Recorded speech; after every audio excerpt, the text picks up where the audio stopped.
Good morning বন্ধুরা।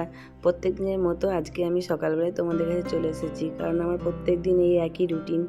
তাড়াতাড়ি করে জলখাবারগুলো ব্যবস্থা করে আমি টিউশন পড়াতে চলে গেলাম এবং টিউশন পড়িয়ে তাড়াতাড়ি বাড়ি এসে এই জলখাবার তৈরি করতে লাগলাম। ছেলের মেয়ের জন্য একটু আলুর রুটি করলাম, পরোটা কিন্তু করিনি। এদিকে মেয়েটারও শরীরটা খুব একটা ভালো নেই, তাড়াতাড়ি করে ওকে একটু খেতে দিলাম। দেখো মুখটা পুরো শুকিয়ে গেছে বেচারা। এই যে ছেলে আমার ওকেও খেতে দিলাম, কিন্তু ওর মুডটা কিন্তু ভালো নেই, কারণ ও পরোটা চাই। পরোটা তো করিনি, রুটি করেছি।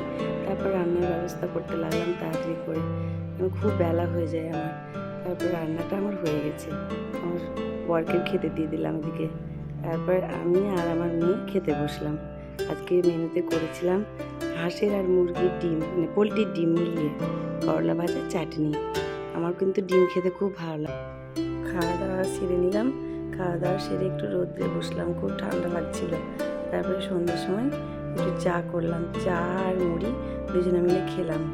এই যে একজনের বাড়িতে গেছিলাম, মানে আমার জায়ের বাড়িতে। এই যে আমাদের বাড়ি সবাই মিলে বসে জমিয়ে আড্ডা দিলাম। তারপর বাড়ি এসে রাত্রে খাবার খেয়ে শুয়ে পড়লাম।